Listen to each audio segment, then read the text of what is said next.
Breaking news కింద చూడబోతున్నారు. ఆంధ్రప్రదేశ్కు అలాగే తెలంగాణకు సంబంధించి అంటే తెలుగు రాష్ట్రాలకు భారత వాతావరణ శాఖ మరో హెచ్చరిక ఇచ్చిందా, లేకపోతే మరొక సూచన చేసిన మరొక సలహాను ఇచ్చిందా వాతావరణ శాఖ రెండు తెలుగు రాష్ట్రాలకు సంబంధించి? ఎందుకు, ఏమిటి, ఎలా? ఇదే అంశానికి సంబంధించి 2 రోజుల ముందే ఆర్టీవీ గెస్ట్ చేయడం జరిగింది బంగాళాఖాతంలో ఉన్న పరిస్థితుల నేపథ్యంలో. సో దానికి సంబంధించి డీటెయిల్ గా చూస్తే దానికి సంబంధించిన బ్రేకింగ్ న్యూస్ చూస్తున్నారు. Here is the screens of RTV screen మీద బిగ్ బ్రేకింగ్ న్యూస్ కింద చూస్తున్నారు. తెలుగు రాష్ట్రాలకు మరో బిగ్ రెయిన్ అలర్ట్ జారీ చేస్తుంది వాతావరణ శాఖ. బంగాళాఖాతంలో మరో అల్పపీడనం ఏర్పడే అవకాశం ఉందంటూ కూడా చెబుతోంది. అల్పపీడనం బలపడి వాయుగుండంగా మారే ఛాన్స్ ఉందనడం ఎటువంటి అతిశయోక్తి లేదు. వచ్చే వారం రోజుల పాటు కూడా వర్షాలు కురుస్తాయా? వర్షాలకు సంబంధించి అటువంటి సినారియో ఉందా? ఏం జరుగుతోంది ప్రస్తుతం? ఎటువంటి సినారియో ఉంది? మరి ముఖ్యంగా బంగాళాఖాతంలో అటువంటి పరిస్థితులు ఉన్నాయా? దాంతోపాటు వాతావరణ శాఖ ఏం చెబుతోంది? ఎటువంటి తీవ్రత ఉంది? గాలుల తీవ్రత ఏ స్థాయిలో ఉంది? ఏ మేరకు ఉంది? మరి ముఖ్యంగా ఏ ప్రాంతాల్లో ఉంది? బంగాళాఖాతానికి సంబంధించి ఎటువంటి పరిస్థితులు ఉన్నాయనేది ఒకసారి నేను మీకు చూపించే ప్రయత్నం చేస్తాను. ఒకసారి బంగాళాఖాతానికి సంబంధించి నేను సిచ్యువేషన్ చూపించే ప్రయత్నం చేస్తున్నాను. Here is on the screens of RTV. మీరు చూడొచ్చు, ఇది బంగాళాఖాతం. ఆగ్నేయ బంగాళాఖాతానికి సంబంధించి మీరు విజువల్ చూస్తే ప్రస్తుతం గింగిరాలు కొడుతూ ఒక సర్క్యులేషన్ ఫామ్ అయితే మాత్రం మనకు కనిపిస్తోంది. మొన్న కూడా ఆర్టీవీ ఇదే చెప్పింది. ఈ రోజు ఎందుకంటే ఈరోజు సిచ్యువేషన్ మీరు చూస్తే కనుక గింగిరాలు కొట్టుకుంటూ దాదాపుగా శ్రీలంకకు కాస్త దూరంలోనే ఉందనే చెప్పుకోవాలి. కానీ దాని ఇంపాక్ట్ అయితే మాత్రం శ్రీలంక వరకు దాదాపుగా తాకిన సిచ్యువేషన్ మనకు అనిపిస్తోంది. ఎందుకు ఆ మాట అంటున్నా అంటే మీరు చూడొచ్చు, ఇదిగో మబ్బు పట్టిన వాతావరణం, ఇప్పటికే వర్షం పడుతుంది ఈ ప్రాంతాల్లో. ఇంకా నేను జూమ్కెళ్ళే ప్రయత్నం చేస్తున్నాను. ఇదిగో వర్షం పడుతున్న సినారియో మీరు చూడొచ్చు. కాస్త చినుకులుగా ఉంది ఇక్కడ వాతావరణం అంతా. శ్రీలంక మీద ఇంపాక్ట్ అయితే మాత్రం ఇంకా రాలేదు. కానీ ఆ ప్రభావానికి సంబంధించి 2 రోజుల నుంచి ఇదే మాట చెబుతోంది ఆర్టీవీ. వాతావరణ శాఖ అంచనాల కన్నా ఒక అడుగు ముందే ఉండే ప్రయత్నం అయితే చేసింది. ఆ ప్రయత్నంలో భాగంగానే మేము మీకు చెప్పే ప్రయత్నం చేస్తాను. వాతావరణ శాఖ ఈరోజు ఇదే అంశాన్ని ప్రస్తావించడం జరిగింది. ఒకసారి రిపోర్ట్ నేను మీకు చూపించే ప్రయత్నం చేస్తాను. ఒకసారి ఆ రిపోర్ట్ని చూపిస్తున్నాను. Here it is on the screens of RTV. మీరు చూస్తే కనుక ఇదిగోండి కాస్త ఓకే యా. మీరు చూస్తే 2వ పాయింట్ కింద a low pressure area is likely to form over central parts of south Bay of Bengal around 7th December.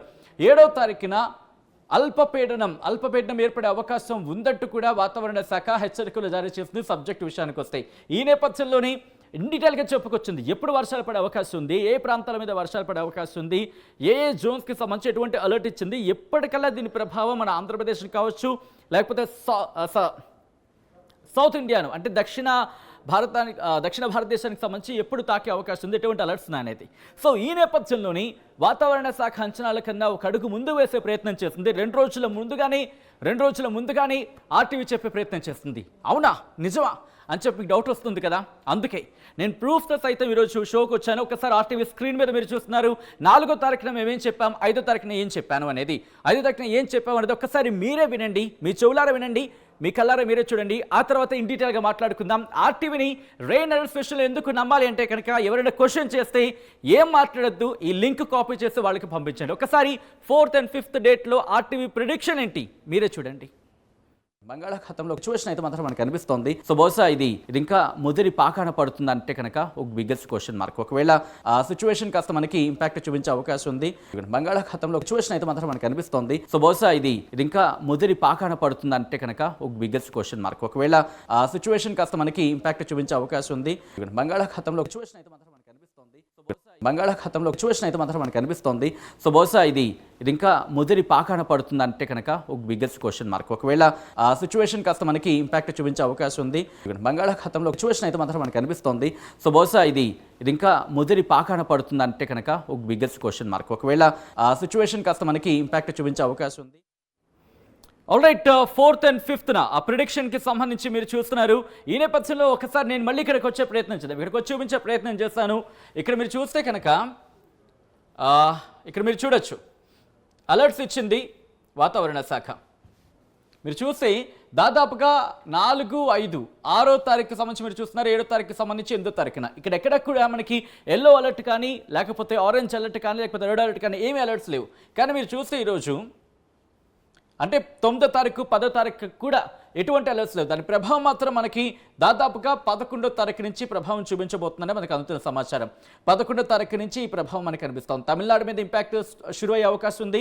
ఆ తర్వాత 12వ తారీఖున ఇటు తెలుగు రాష్ట్రాలకు సంబంధించి అంటే రాయలసీమతో పాటు దక్షిణ ఉత్తరాంధ్రుల మీద కూడా దీని ఇంపాక్ట్ ఉంది అనేది మనకి ఇగో ఇక్కడ బట్టి మనకు అర్థమవుతుంది. ఒకసారి ఇటువైపు చూపించే ప్రయత్నం చేస్తాను. ఇగో ఇక్కడ ఎప్పటి నుంచి ఉండే అవకాశం ఉంది అనేది మీకు ఆల్రెడీ మ్యాప్లో చూపించే ప్రయత్నం చేశాను. సో ఈ నేపథ్యంలో ఒకసారి రిపోర్ట్లో ఏం చెబుతోంది వాతావరణ శాఖ అనేది ఒకసారి నేను మీకు చూపించే ప్రయత్నం చేస్తాను. ఒకసారి మ్యాప్లో మీరు చూడొచ్చు 12వ తారీఖున ఎటువంటి ప్రభావం ఉంది అనేది. సో ఈ నేపథ్యంలో ఒకసారి మీరు విజువల్ చూస్తే కనుక ఇక్కడ తమిళనాడుతో పాటు ఇటు బే ఆఫ్ బెంగాల్కి సంబంధించిన తీర ప్రాంతాలు అంటే బంగాళాఖాతంలో ఎటువంటి సినారియో చూస్తాం.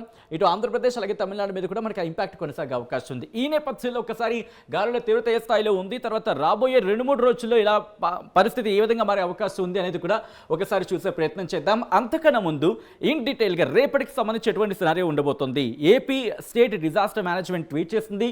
దాంతోపాటు ఆంధ్రప్రదేశ్కి సంబంధించి ఐఎండీ కూడా ప్రిడిక్షన్ ఇచ్చింది. వాతావరణ శాఖ ప్రిడిక్షన్ ఇచ్చింది. ఆంధ్రప్రదేశ్కి సంబంధించి ఐఎండీ అమరావతి కేంద్రంగా ఆంధ్రప్రదేశ్కి సంబంధించి ఏం చెబుతుందో ఒకసారి నేను చూపించే ప్రయత్నం చేస్తాను. ఒకసారి మీరు చూడొచ్చు. ఇది ఐఎండీ అమరావతి చెబుతోంది. ఇటు ఉత్తరాంధ్ర మీద ఎటువంటి ఇంపాక్ట్ లేదు.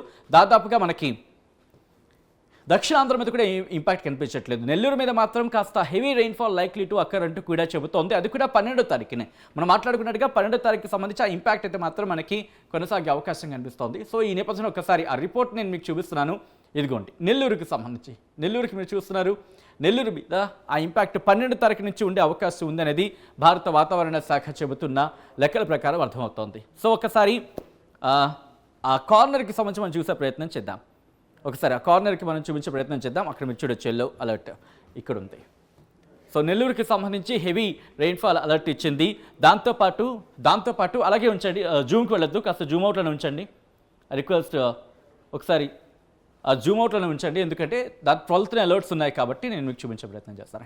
తర్వాత తిరుపతికి సంబంధించి కూడా 12వ తారీఖుని హెవీ రెయిన్ఫాల్ అలర్ట్ ఇచ్చింది. అంటే అర్థమవుతుంది మనకి దాదాపుగా 12వ తారీఖు నుంచి దీని ఇంపాక్ట్ స్టార్ట్ అయ్యే అవకాశం ఉంది అంటూ కూడా. ఫెంజల్ తుఫాను సమయంలో కూడా ఆర్టీవీ ఇదే సిచ్యువేషన్ అక్కడ ఎట్లా ఉంది అనేది ప్రెడిక్షన్ ఇచ్చే ప్రయత్నం చేస్తుంది. 28, 29, 30 తారీఖులు ఉంటుందంటూ ప్రభావాన్ని అంటూ అక్కడ మెన్షన్ చేసే ప్రయత్నం చేసింది. ఆ తర్వాత అది బలహీనపడిన సందర్భంలో 10 కిలోమీటర్ల నుంచి 2 కిలోమీటర్లకి పడిపోయింది. ఆ తర్వాత 13 కిలోమీటర్లకు మళ్ళీ రైజ్ అయింది దాని వేగానికి సంబంధించి. ఆ తర్వాత మళ్ళీ బలహీనపడింది. ఆ నేపథ్యంలో 28, 29, 33 రోజుల్లో బీభత్సమైన వర్షాలు పడాల్సింది. కానీ ఆ తర్వాత సిచ్యువేషన్ మనకి కాస్త తగ్గిందనే చెప్పుకోవాలి. సో అటువంటి ప్రెడిక్షన్ ఇచ్చింది. ఈసారి కూడా అటువంటి ప్రెడిక్షన్ ఎప్పటికప్పుడు ఇచ్చే ప్రయత్నం చేస్తోంది. సో దట్ అక్కడ మీ రైతులకు కావచ్చు, లేకపోతే మన వాళ్ళందరికీ అక్కడ ఇన్ఫర్మేషన్ పాస్ చేసే ప్రయత్నం చేస్తారు.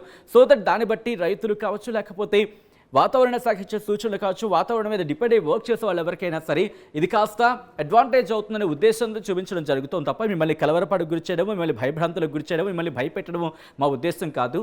ఇక్కడ నేను ఒకటే చెప్తున్నాను. ఇన్ఫాక్ట్ ఆర్టీవీ మొదటి నుంచి ఒకటే చెప్తుంది, మాటల్లో కాదు మ్యాటర్లో మ్యాప్లో చూపించే ప్రయత్నం చేస్తున్నామని చెప్పి. ఇక్కడ మీరు చూడొచ్చు, ఇది బంగాళాఖాతం. ఎక్కడ కూడా అభూత కల్పన ఎక్కడ ఉండట్లేదు. నేను మీకు మ్యాప్లో చూపించే ప్రయత్నం చేస్తాను. అందుకే ఇక్కడ మీరు చూస్తే కనుక ఆ సర్క్యులేషన్ ఫామ్ మీరు చూడొచ్చు. ఇది బంగాళాఖాతం, ఇది మన తీర ప్రాంతాలు, భారతదేశానికి సంబంధించి ఆంధ్రప్రదేశ్ అలాగే చెన్నై, ఈ తీర ప్రాంతాలు ఎటువంటి వాతావరణంతో మీరు చూస్తున్నారు ఆ ఇంపాక్ట్. సో ఒకసారి ఇక్కడ నేను జూమ్ ఎర్త్కి సంబంధించి చూపించే ప్రయత్నం చేస్తాను. వెండి నుంచి జూమ్ ఎర్త్కి వచ్చే ప్రయత్నం చేస్తాను. ఎందుకంటే ఇక్కడ మీరు చూడొచ్చు మబ్బు పట్టిన వాతావరణం ఇక్కడ మనకి కాస్త క్లియర్గా కనిపిస్తోంది.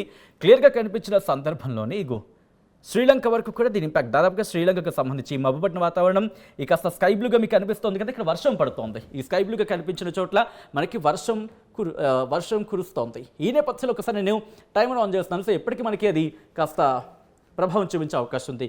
రేపు కాస్త ఇది అటు ఇటుగా కొంచెం చేంజ్ ఓవర్స్ అంటే మార్పులు జరిగే అవకాశం ఉంది. బలపడచ్చు, బలహీనపడచ్చు, ఎందుకంటే అక్కడ గాలుల తీవ్రత మీద ఆధారపడి ఉంటుంది. దాంతోపాటు మనకి 7వ తారీఖున ఇది క్లారిటీ వచ్చే అవకాశం ఉంది. ఆ తర్వాత కాస్త పశ్చిమ నైరుతి దిశగా డైరెక్షన్కి సంబంధించి కూడా మాట్లాడుకునే ప్రయత్నం చేద్దాం. మీరు చూడొచ్చు, ఒకసారి మీరు చూసిన తర్వాత అప్పుడు నేను దీని డైరెక్షన్ గురించి మాట్లాడే ప్రయత్నం చేస్తాను. పశ్చిమ నైరుతి దిశగా ప్రయాణం చేస్తోంది. శ్రీలంకను తాకే అవకాశం ఉంది. ఒకవేళ ఇది డైరెక్షన్ మార్చుకుంటే కనుక మనకి ఇటు ఆంధ్రప్రదేశ్ మీద కూడా ఇంపాక్ట్ చూపించే అవకాశం ఉంటుంది. ప్రస్తుతానికి అయితే శ్రీలంక మీదుగా వెళ్ళిపోయే అవకాశం ఉంది అంటూ కూడా మనకి ఇక్కడ చూస్తే అర్థమవుతుంది. కానీ ఇక్కడ మీరు ఫార్ములేషన్ చూడండి, ఫార్ములేషన్ చూస్తే మనకు అర్థమవుతుంది ప్రభావం మనకి కూడా ఉండే అవకాశం ఉంది అని అనుకోవడం ఎటువంటి అతిశయోక్తి లేదు. సో 8వ తారీఖుకి సంబంధించి ప్రిడిక్షన్ ఇది. ఒకవేళ ఇదిగో ఈ డైరెక్షన్ కనుక మీరు చూస్తే ఇదిగో. సో ఈ నేపథ్యంలోనే ఒకసారి నేను ఆ డైరెక్షన్ సంబంధించి చూపించే ప్రయత్నం చేస్తాను. Here it is on the screens of RTV. ఒకసారి ఇక్కడ ఇదిగోండి ఆ డైరెక్షన్స్ నేను మీకు చూపించే ప్రయత్నం చేస్తున్నాను. ఓకే, ఆ డైరెక్షన్స్ ఒకసారి చూసే ప్రయత్నం చేద్దాం. నేను ఫ్రమ్ ద ఓకే ఇక్కడ నుంచి మీరు చూస్తే ఈ డైరెక్షన్ పశ్చిమ వాయువు దిశగా, యాక్చువల్లీ ఈ రేడియస్లో ఉంటే కనుక ఇటువైపు కనుక వెళ్ళుంటే మనకు ఇంపాక్ట్ ఎక్కువగా ఉంటుంది. అంటే మన ఆంధ్రప్రదేశ్తో పాటు ఇటు తమిళనాడు తెలంగాణ మీద కూడా కాస్త ఇంపాక్ట్ చూపించే అవకాశం ఉంటుంది. కానీ ప్రస్తుతం దీని డైరెక్షన్ ఇటువైపు ఉంది, ఇలా వెళ్ళే అవకాశం ఉంది అని అంచనాలు అవుతున్నాయి. అంటే పశ్చిమ నైరుతి దిశగా దీని ప్రయాణం ఉండొచ్చు అంటూ కూడా మనకి అంచనాలు ఉన్నాయి. ఒకవేళ ఈ డైరెక్షన్ వెళ్తే కనుక ఆ ఇంపాక్ట్ మనకి కాస్త శ్రీలంక మీద ఉంటుంది, దాంతోపాటు ఇటు కేరళ కావచ్చు, కర్ణాటక మీద కాస్త ఉండే అవకాశం ఉంది, తమిళనాడు మీద కాస్త ఇంపాక్ట్ ఉండొచ్చు. ఒకవేళ ఇది డైరెక్షన్ మార్చుకుంటే ఫేంజల్ తుఫానికి సంబంధించి మనం చూసాం, ఫేంజల్ తుఫాను ప్రభావం మనం చూసాం. ఇక్కడ మీరు చూస్తే ఆ ఫేంజల్ తుఫాను ప్రభావ సమయంలో డైరెక్షన్ మార్చుకున్న సందర్భాన్ని మనం చూసాం. ఇది కాస్త ఇటువైపు అంటే కాస్త ఉత్తర దిశగా వెళ్ళింది, పశ్చిమ వాయు దిశగా అనుకున్నాం, తర్వాత ఉత్తర దిశగా వెళ్ళింది, తర్వాత మళ్ళీ పశ్చిమ వాయు దిశగా కదిలింది, తర్వాత పశ్చిమం వైపు కదిలింది. అటువంటి సినారియోస్ మనం చూడడం జరిగింది. సో ఇటువంటి పరిస్థితి కనుక అలాగే ఉంటే అప్పుడు మనకి ఇటు తమిళనాడు మీద ఆంధ్రప్రదేశ్ మీద ఉండే అవకాశం ఉంది. అంటే 12వ తారీఖున దీనికి సంబంధించి మనకి ఆ సిచ్యువేషన్ ఉంది అని మనకు అర్థమవుతోంది. ఒకవేళ అంతవరకు ఉంటుందో ఒక్కసారి నేను ఇక్కడ ప్రస్తుతం ఇది లో ప్రెషర్ అంటే అల్పపీడనానికి సంబంధించి మాట్లాడుకుంటున్నాం కాబట్టి కాస్త నేను ఇంత డీటెయిల్గా మనం చూసే ప్రయత్నం చేద్దాం. ఆ డీటెయిల్గా చూసే ప్రయత్నంలోని ఎక్కడెక్కడ ఎటువంటి సినారియో ఉంది అనేది కూడా ఒకసారి నేను చూపించే ప్రయత్నం చేస్తున్నాను. ఒకసారి మీరు చూడొచ్చు, ఇదిగోండి ఇది లో ప్రెషర్ అంటే ఇదిగో ఆ ప్రాంతం. బహుశా దీని ఇంపాక్ట్ అయితే ప్రస్తుతానికి ఇలా ఉండింది. కదిలితే మనకి ఇది పశ్చిమ నైరుతి దిశగా కదలొచ్చు అనేది ఇక్కడ అంచనాలు అయితే ఉన్నాయి. ఈ నేపథ్యంలోని మీరు చూసారు ఇంకా అప్డేట్స్, ఇది ఇంకా అప్డేట్ కావాల్సి ఉండింది. ఒకసారి నేను మీకు అలా ఒక అవుటర్ దీనికి సంబంధించి ఇచ్చే ప్రయత్నం, అంటే ఒక అవుటర్ లైన్ ఇచ్చే ప్రయత్నం అయితే చేస్తున్నాను. ఇక్కడ ఇదే నేపథ్యంలో ఆంధ్రప్రదేశ్ స్టేట్ డిజాస్టర్ రేపటికి సంబంధించి కూడా వెదర్ అలర్ట్ ఇచ్చింది. ఒకసారి వెదర్ అలర్ట్ కూడా చూసే ప్రయత్నం చేద్దాం. డిసెంబర్ 7వ తారీఖు శనివారానికి సంబంధించి శ్రీకాకుళం, పార్వతీపురమణ్యం, అల్లూరు సీతారామరాజు, విశాఖపట్నం, అనకాపల్లి, కాకినాడ జిల్లాల్లో కొన్ని చోట్ల తేలికపాటి వర్షాలు పడే అవకాశం ఉందని కూడా ఆంధ్రప్రదేశ్ రాష్ట్ర విపత్తు నిర్వహణ సంస్థ చెబుతోంది. ఆ ఇంపాక్ట్ మీరు చూడొచ్చు ఇక్కడ అల్లూరి సీతారామరాజు డిస్ట్రిక్ట్, పార్వతీపురమణ్యం, శ్రీకాకుళం, విజయనగరం, విశాఖపట్నం, అనకాపల్లి, ఆ తర్వాత కాకినాడ, కోనసీమకు సంబంధించి కొన్ని ప్రాంతాల్లో అలా. దాంతోపాటు ఇటు అన్నమయ్య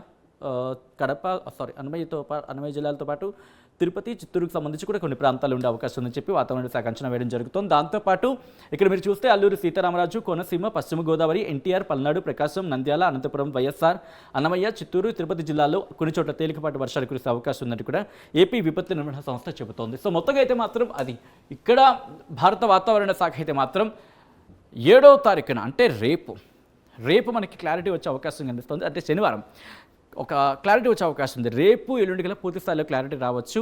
మరీ ముఖ్యంగా ఒకవేళ ఏర్పడిన అల్పపీడనం అది బలపడితే వాయుగుండంగా మారుతుంది. వాయుగుండం మారితే కనుక వాయుగుండం మరింత బలపడితే అది తుఫాన్గా మారే అవకాశం ఉంటుంది. సో అలా మారితే కనుక ప్రభావం ఇంకా ఎక్కువగా ఉంటుంది. అయితే డైరెక్షన్స్ మీద బేస్ అయి ఉంటుంది. అది పశ్చిమ నైరుతి దిశగా వెళ్ళే అవకాశం ఉన్నాయంటే కూడా మనకి ఆ డైరెక్షన్స్ బట్టి చూస్తుంటే అర్థమవుతుంది. సో ఇక అది బలపడుతుందా, బలహీనపడుతుందా, ఏం జరుగుతుందని ఎప్పటికప్పుడు మినిట్ అప్డేట్స్ అందిస్తుంది ఆర్టీవీ. ఇప్పటికీ 4వ తారీఖున నేను ఇదే విషయం ఇన్ఫ్యాక్ట్ 4వ తారీఖున ఇదే ప్లాట్ఫామ్లో మనం మాట్లాడుకోవడం జరిగింది. 5వ తారీఖున కూడా ఆర్టీవీ అదే చెప్పింది, ఈ రోజు కూడా అదే చెబుతోంది. ఇక్కడ ఆ సర్క్యులేషన్ ఫామ్కి సంబంధించి మాట్లాడుకునే ప్రయత్నం చేసినప్పుడు బంగాళాఖాతంలో